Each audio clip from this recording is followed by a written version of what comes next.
As highly sensitive people, we sometimes mistakenly think that our sensitivity is the problem or is a problem. And what we're really saying is that overwhelm is a problem, that when we get stressed is a problem, that the reactive side is a problem. Sensitivity and reactivity are not the same thing. It's possible to be sensitive and not be reactive in a particular situation.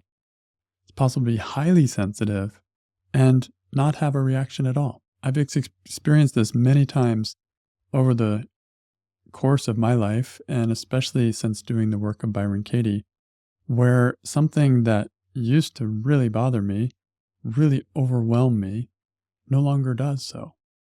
And I've noticed that also through the process of many years of meditation, where something that would cause a reaction years ago will not get that reaction anymore. So we need to distinguish between sensitivity and reactivity. And basically, what we're saying is the distinction between our HSP trait and our stress, our ability to process things so that we don't have that stress reaction. And it's also important to think about the different ways that reactivity can show up. Sensitivity itself is very neutral. It's just an awareness of things. We can be aware of stimuli. We can be aware of emotions. We can pay attention to subtle details. This is a natural ability to sense things. Reactivity, on the other hand, can come from two different places. One is simple overwhelm. We just got too much input. It was too much for the system and it shut down. And so that's just a physical reality. And there are certainly limitations that we as HSPs have to think about and work around in our lives. But there's another area where reactivity can come from, and that is the mind's tendency to exaggerate. And this is what we all do as human beings. We take a situation and then it might be a little bit stressful, and then we start playing with it and start exaggerating it or start catastrophizing, making it bigger than it is. This is a major factor in causing overwhelm for highly sensitive people. And so I want to make this distinction because that is something we can work with. The actual physical limits of the nervous system, that's not anything we can really do too much with in terms of becoming, more resilient. We can in some ways, but there are actual limits to how much we can deal with as highly sensitive people.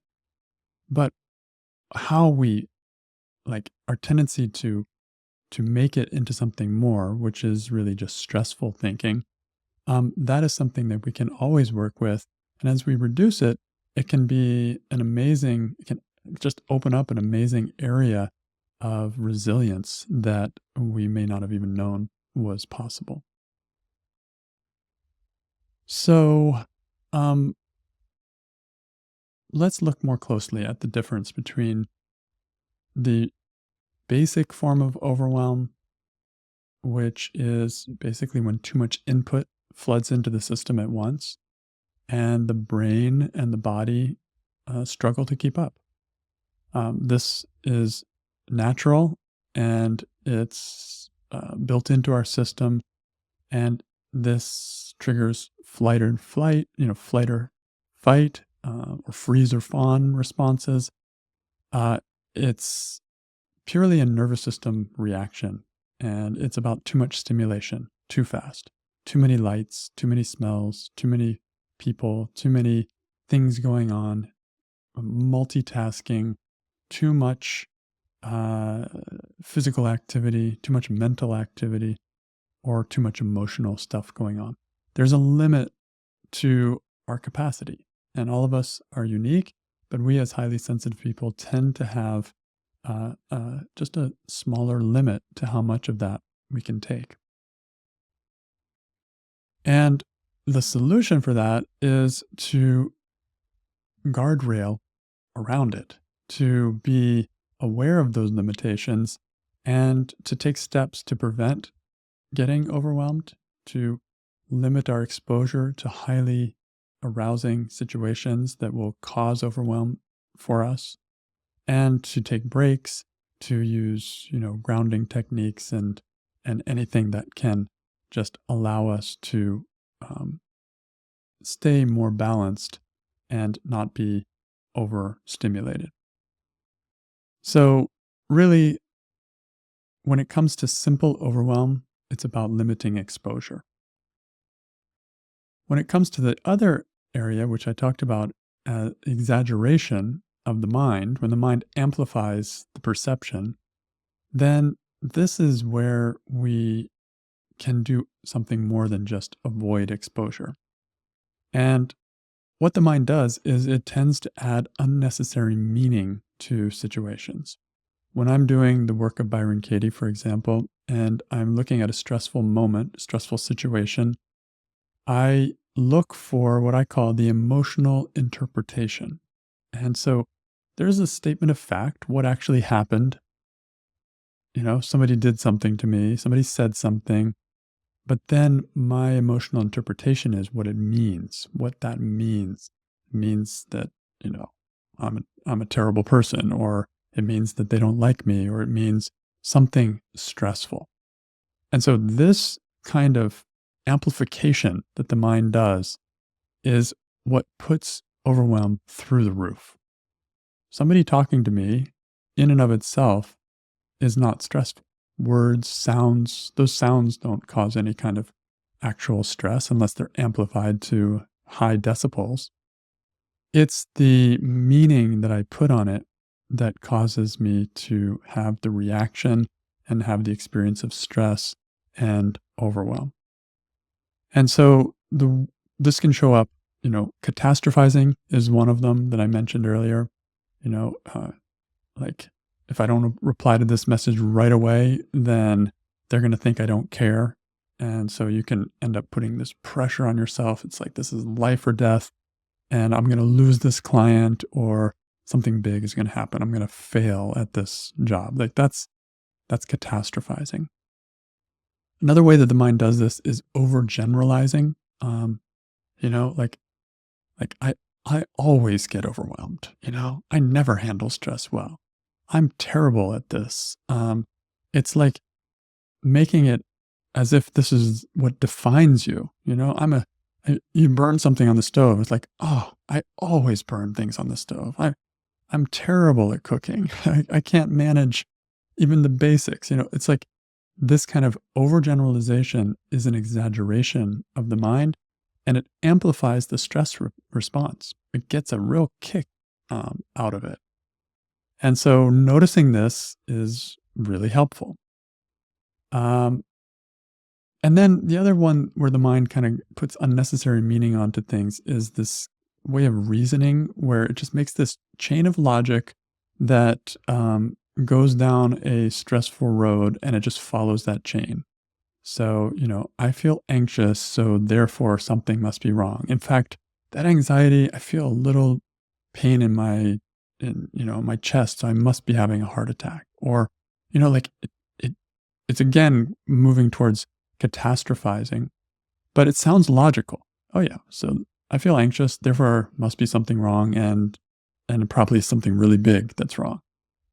So just being aware that the mind does this can be huge. It just puts things back into perspective if you can catch it.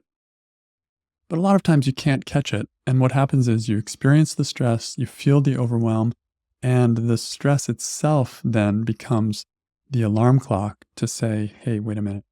Uh, this is getting really strong now. I need to do something about it. What's going on? And if you're like me, you'll use this situation as an opportunity to do some inner work. And as I mentioned, my favorite way to do that is the work of Byron Katie, because it allows you to take a stressful situation as the starting point for a meditation.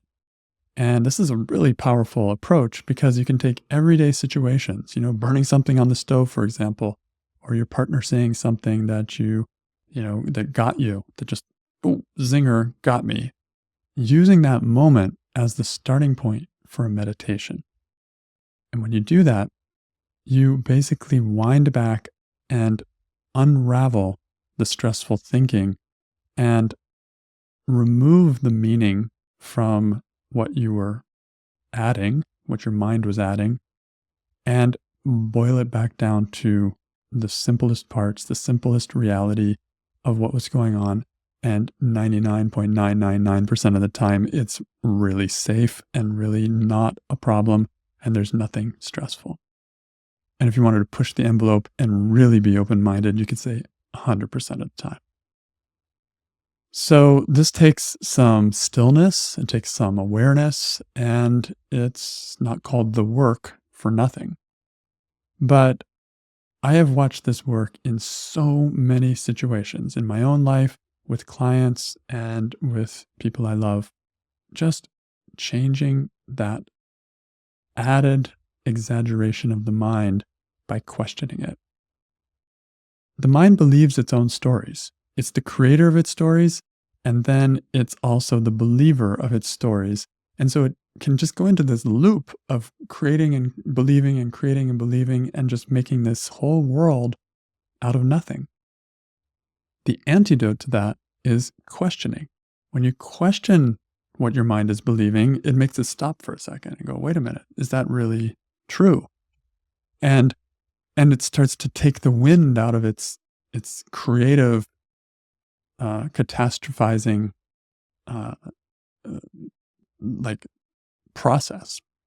And so as you question what you're thinking, and usually you just take one thought in a specific situation and go through the 4 questions and turnarounds of the work, you can unravel what you thought was a terrible, overwhelming situation, bring it back down to size, and find that it's something that you can absolutely handle and there's no real issue at all.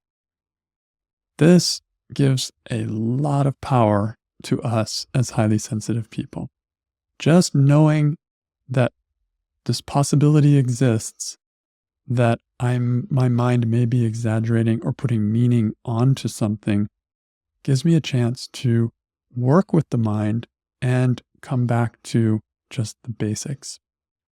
It does not, however, help with simple overwhelm. If I have just been overwhelmed by too many tasks or too much activity or too many things coming in at once, then that's just the nature of being a highly sensitive person. And I need to take rest and regain balance and take care of myself. But when you take these two hand in hand, you can handle pretty much anything. Because if you're overwhelmed because of too much stuff going on, you just back off of those things. If you're overwhelmed because the mind's putting extra meaning and exaggerating on top of what's happening, then you can question your thinking and come back to balance that way. So you can see why I love the work of Byron Katie. It's just amazing how it allows you to not just reframe, but re-experience any situation. And it's done on the experiential level. I always say it's a meditation because it's the deepest part of me that's doing that work. And when it sees it differently, the experience changes on a deep level. So this is how you can move from being a highly sensitive person who gets stressed a lot to being a highly sensitive person who gets stressed less and less and who is able to deal with stresses more and more. And this means that your sensitivity can be used for going into the subtleties of life, to going deep into what's really valuable and interesting. And this can bring out creative abilities, creative and very useful things as you apply your sensitivity to various different situations. So I hope this helps clarify a difference that I find is really important, the difference between sensitivity and reactivity. Reactivity being the fact that I'm getting stressed and overwhelmed, and sensitivity just being that trait and ability to process things deeply and to experience the subtle in life and to contribute on that level.